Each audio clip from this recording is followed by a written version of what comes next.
जल संसाधन के अंतर्गत अपन देखते हैं बहुउद्देश्य नदी घाटी योजनाएं। बहुउद्देश्य जो नदी घाटी योजनाएं हैं उनको पंडित जवाहरलाल नेहरू ने आधुनिक भारत के मंदिर कहा था। आधुनिक भारत के मंदिर। इसके अलावा इनको चमत्कारित विराट वस्तु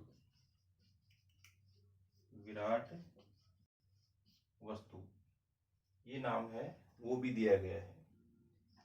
जो भाखड़ा नांगल बांध परियोजना थी उस परियोजना से प्रेरित होकर और पंडित जवाहरलाल नेहरू ने जो तत्कालीन प्रधानमंत्री थे उनके द्वारा बहुउद्देश्य नदी घाटी परियोजनाओं को आधुनिक भारत के मंदिर नाम है वो दिया गया था। और इसका मूल कारण ये है कि बहुउद्देश्य नदी घाटी परियोजनाओं के द्वारा दोहरा लाभ होता है। एक तो इससे जो बाढ़ पे नियंत्रण हो जाएगा, इसके अलावा अपर्दन जो ज़्यादा मात्रा में हो रहा है या जो क्षति हो रही है वो कम हो जाएगी। साथ में बांध बना के और उस पानी का उपयोग वर्ष भर पेयजल, सिंचाई या अन्य कार्यों में किया जा सकता है। अब इसी संदर्भ में अपन प्रमुख परियोजनाएं हैं, उसमें पहली परियोजना है भाखड़ा नांगल परियोजना। भाखड़ा नांगल परियोजना। इस योजना के अंतर्गत जो सतलज नदी है हिमालय से निकल के हिमाचल प्रदेश और पंजाब में बह के और फिर पाकिस्तान में चली जाती है। तो सतलज नदी का जो जल व्यर्थ बह के पाकिस्तान में चला जाता है, उस जल का सदुपयोग या अधिकतम उपयोग भारत में किया जा सके, इसके लिए ये बांध परियोजना है वो बनाई गई थी। इस परियोजना का विकास जो है 1948 में ये परियोजना शुरू की गई थी और 1963 में इसका कार्य है वो पूर्ण हो गया। इस योजना का जो विकास है हिमाचल प्रदेश में बिलासपुर जो स्थान है वहां पर इस योजना का विकास किया गया है। यानी प्रबंधन कार्यालय है जो बिलासपुर में स्थित है। और इस योजना के अंतर्गत भाखड़ा बांध का निर्माण यहाँ पंजाब में किया गया और उससे 13 किलोमीटर नीचे नांगल बांध का निर्माण है वो किया गया है। भाखड़ा जो बांध है इसकी लंबाई 518 मीटर और ऊंचाई है इसकी 226 मीटर। तो इस प्रकार से अगर देखें तो सीमेंट और कंक्रीट से बने सीधे गुरुत्वीय बांधों में यह जो बांध है वो सबसे ऊंचा बांध माना जाता है। और नीचे की ओर जो है यहाँ पे नांगल बांध का निर्माण किया है। नांगल बांध के पास ही विभिन्न विद्युत गृह पावर हाउस हैं वो बनाए गए हैं।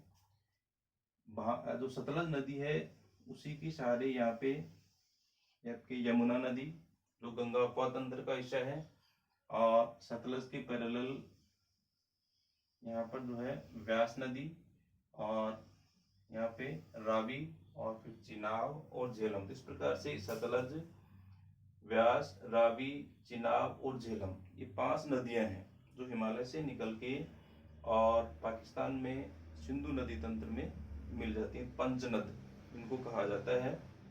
तो इनका उपयोग जो है वो भारत में पानी का उपयोग किया जा सके, इसके लिए आपस में इनको लिंक चैनल के माध्यम से आपस में भी इन नदियों को जोड़ा गया है ताकि सतत जलापूर्ति है वो इनमें होती रहे।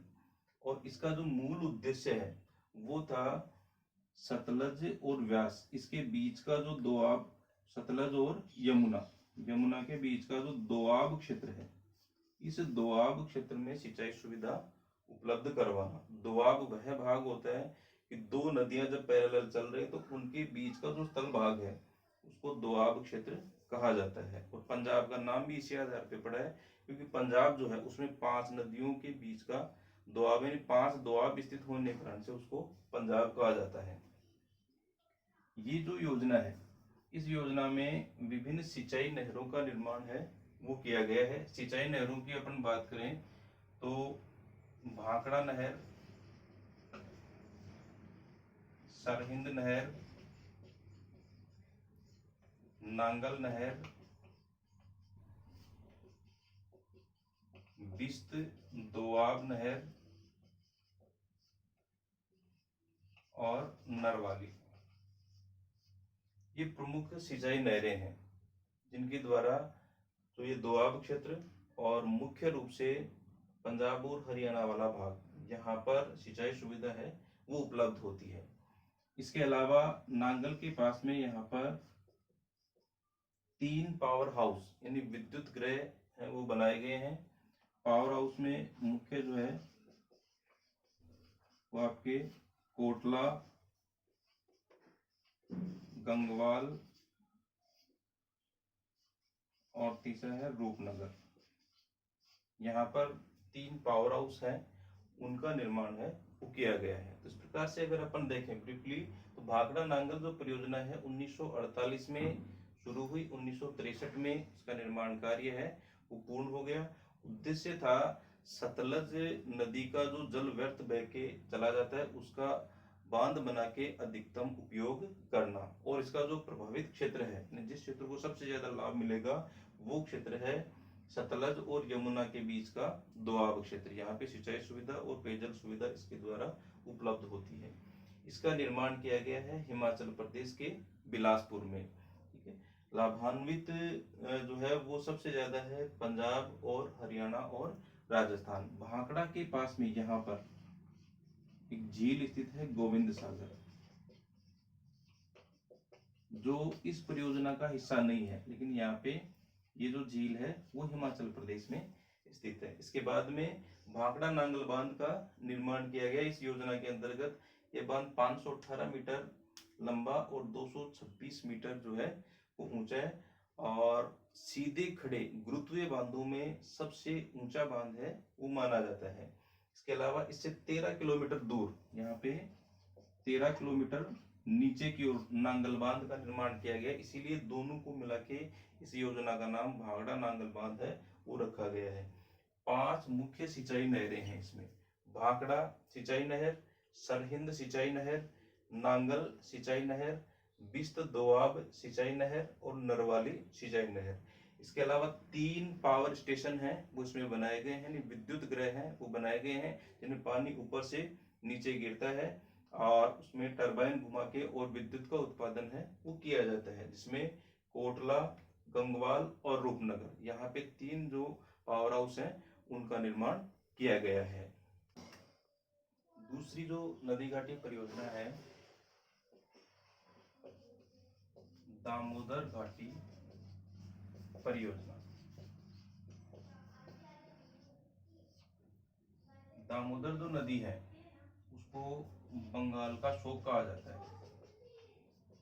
बंगाल का शोक, क्योंकि ये जो नदी है वो अपनी बाढ़ों के लिए कुख्यात है और भयंकर बाढ़ों के कारण से प्रतिवर्ष बंगाल में जो है काफी जनधन की हानि होती थी, इसलिए इसको बंगाल का शोक कहा जाता है। तो इसके ऊपर ये बांध बनाने की योजना की, इसके कारण से बाढ़ पे भी नियंत्रण हो जाए और जो इसका पानी है उसका भी वर्ष भर उपयोग हो जाए, तो इसके लिए परियोजना है वो बनाई गई थी। ये जो परियोजना है उसका निर्माण किया गया था 1948 में। इस परियोजना का निर्माण कार्य है वो शुरू हुआ था और प्रेरणा स्रोत जो है वो रहा था टेनीसी घाटी परियोजना, टेनीसी घाटी परियोजना। ये जो परियोजना है वो यूएसए की परियोजना है, अमेरिका की परियोजना है। ओहियो नदी की जो है सहायक नदी है टेनीसी नदी, और उस नदी पे ये योजना बनाई गई थी और उसी से प्रेरित होके भारत में दामोदर नदी घाटी परियोजना है उसका निर्माण किया गया था, और इसके प्रबंधन के लिए दामोदर वैली कॉरपोरेशन DAV का निर्माण जो है वो किया गया है। ये जो नदी घाटी परियोजना है, इसमें लाभान्वित जो राज्य हैं वो झारखंड और पश्चिमी बंगाल, इसके द्वारा लाभान्वित राज्य हैं। इस योजना के अंतर्गत ये जो नदी है झारखंड और पश्चिम बंगाल में 240 किलोमीटर जो एरिया है पश्चिम बंगाल का, वहां पर काफी ज्यादा जनधन की हानि होती थी। 240 किलोमीटर ये पश्चिम बंगाल में, और इससे पूर्व बिहार और झारखंड में बहके ये जो नदी है वो गंगा की सहायक नदी है हुगली, उसमें मिल जाती थी। अगर इसको देखें अपन तो इसकी 3 प्रमुख सहायक नदियां हैं, बाराकर, बोकारो और कोनार। ये जो आपके दामोदर नदी तो छोटा नागपुर का जो पठारी भाग है वहां से निकल के झारखंड और पश्चिम बंगाल में बह के, और यहाँ पर नदी आ रही है हुगली नदी, जो गंगा की एक शाखा है। यानी गंगा नदी जो है वो पश्चिम बंगाल में 2 शाखाओं में विभक्त हो जाती है फरक्का के पास में। एक जो शाखा है वो भागीरथी गंगा के नाम से, या दूसरे शब्दों में कहें तो इसको पद्मा के नाम से बांग्लादेश में चली जाती है, ब्रह्मपुत्र में मिल जाती है। और एक जो शाखा है हुगली के नाम से इसे अलग हो जाती है, जो कलकत्ता के पास से होके आती है, यहाँ पे कलकत्ता शहर है, और इसी शाखा में फिर दामोदर नदी आके मिल जाती है, और दोनों का सम्मिलित जल है वो बंगाल की खाड़ी में गिर जाता है। इसकी जो सहायक नदियां हैं उसमें एक है बाराकर नदी जो है वो यहाँ से निकलती है, और इस नदी पर 2 बांध बनाए गए हैं। एक तो तिलैया बांध, और दूसरा बांध जो है वो इसके ऊपर वो यहाँ पे बनाया गया है मैथान। ये आपके बाराकर नदी, तो बाराकर नदी पे इस योजना के अंतर्गत 2 बांध हैं, एक तो तिलैया बांध और दूसरा है मैथान बांध। इसी की जो सहायक नदी है वो है आपके कोनार नदी के ऊपर बनाया गया है ये आपके कोनार नदी, और इसके ऊपर कोनार बांध का निर्माण किया गया है। कोनार बांध है वो बनाया गया है, और इसी की छोटी सहायक नदी है बोकारो। बोकारो जो है इस नदी पर छोटा बांध है बोकारो। दामोदर नदी पे एक छोटा बांध बनाया गया है यहाँ पर तेजू, और इस नदी पे बड़ा बांध जो है दामोदर नदी पे वो है पंचेत पहाड़ी, और यहाँ पर दुर्गापुर में दुर्गापुर बैराज।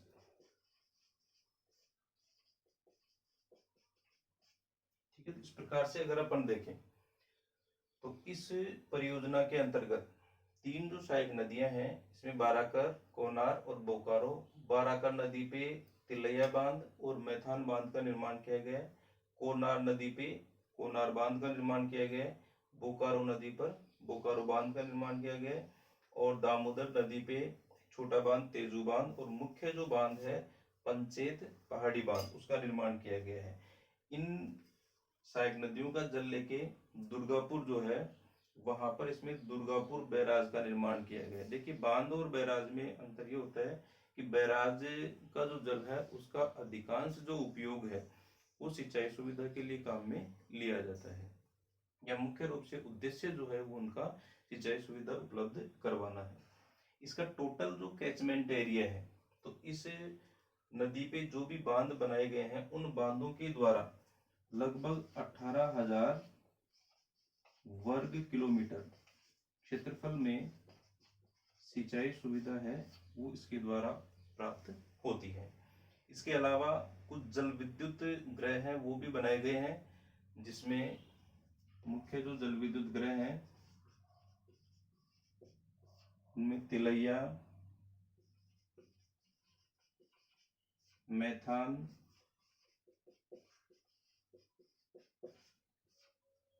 बोकारो, पंचेत पहाड़ी, दुर्गापुर और चंद्रपुर।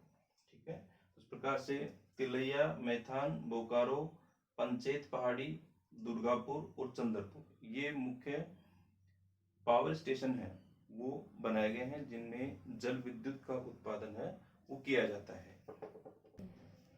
नेक्स्ट है इसमें हीराकुंड परियोजना।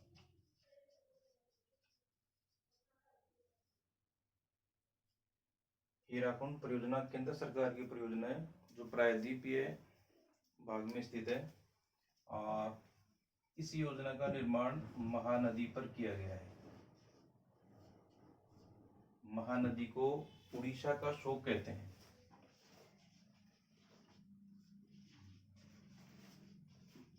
उड़ीसा का शोक जो है महानदियों का आ जाता है क्योंकि यह नदी भी अपनी बाढ़ों के लिए विख्यात है और इसके द्वारा उड़ीसा में भयंकर बाढ़ें जो हैं वो इसके द्वारा आती हैं। महानदी का उद्गम जो है इस प्रकार से अगर अपन देखें तो मध्य प्रदेश के बस्तर की पहाड़ियां, सॉरी वर्तमान में छत्तीसगढ़ में है, बस्तर पहाड़ियों से महानदी निकलती है और इसकी सहायक नदी है यहाँ पे तेग, दोनों मिलके उड़ीसा में बहके और फिर बंगाल की खाड़ी में चली जाती हैं। इस परियोजना के अंतर्गत महानदी पर संबलपुर जो जिला है उसमें है हीराकुंड स्थान, वहां पर ये हीराकुंड बांध है वो बनाया गया है। लंबाई की दृष्टि से हीराकुंड बांध वो भारत का सबसे लंबा बांध माना जाता है। टोटल इसकी लंबाई है 4801 मीटर और इसकी जो ऊंचाई है वो है 61 मीटर। इस बांध के पृष्ठभाग में यहाँ पर एक झील स्थित है और इस झील में 810 करोड़ घन मीटर जल संचय हो सकता है। इसकी जो संचय क्षमता है 810 करोड़ घन मीटर है। इस प्रकार से अगर अपन देखें तो मानसून काल में बरसात के समय जो उड़ीसा वाला भाग था महानदी में बाढ़ आने से ये जो क्षेत्र है बाढ़ प्लावित हो जाता था, जबकि यही जो भाग है वर्ष के अन्य भाग में जो है वो अकाल और सूखे से ग्रसित रहता था। तो अगर यहाँ पे हीराकुंड बांध का जब निर्माण किया गया तो इससे एक तो मानसून काल में जो अतिरिक्त जल था उसकी रोक हो गई जिसके कारण से बाढ़ों पे नियंत्रण हो गया और वर्ष के अन्य समय में सूखे और अकाल की जो स्थिति रहती थी उस पर भी नियंत्रण हो गया क्योंकि सतत रूप से बांध में संचित जो पानी है उसका उपयोग पेयजल और सिंचाई के रूप में किया जाने लगा। इसके अंतर्गत इसका जो निर्माण है वो 2 चरणों में हुआ। प्रथम जो चरण है उस चरण में एक तो हीराकुंड बांध का निर्माण, हीराकुंड बांध का निर्माण और दाई जो नहर है बोरगढ़ नहर का निर्माण जो कि दाईं ओर किया गया था। इसके अलावा जो बाईं ओर जो है नहर का निर्माण किया गया है, एक तो सेशन और संबलपुर, ये 2 नहरें हैं वो सिंचाई के लिए बनाई गई हैं। और दूसरे चरण में इसका जो दूसरा चरण है उसके अंतर्गत 4 विद्युत ग्रहों का निर्माण किया गया। ठीक है, इस प्रकार से संक्षेप में अगर अपन देखें तो हीराकुंड परियोजना जो है महानदी पर स्थित है, प्रायद्वीपीय भारत की महत्वपूर्ण योजना है, केंद्र सरकार के अधीन प्रबंधन कार्य है, केंद्र सरकार के द्वारा किया जाता है। महानदी की बाढ़ों को नियंत्रित करने के लिए जो है ये योजना बनाई गई थी। महानदी को उड़ीसा का शोक कहते हैं क्योंकि भयंकर बाढ़ों के लिए ये नदी जानी जाती है।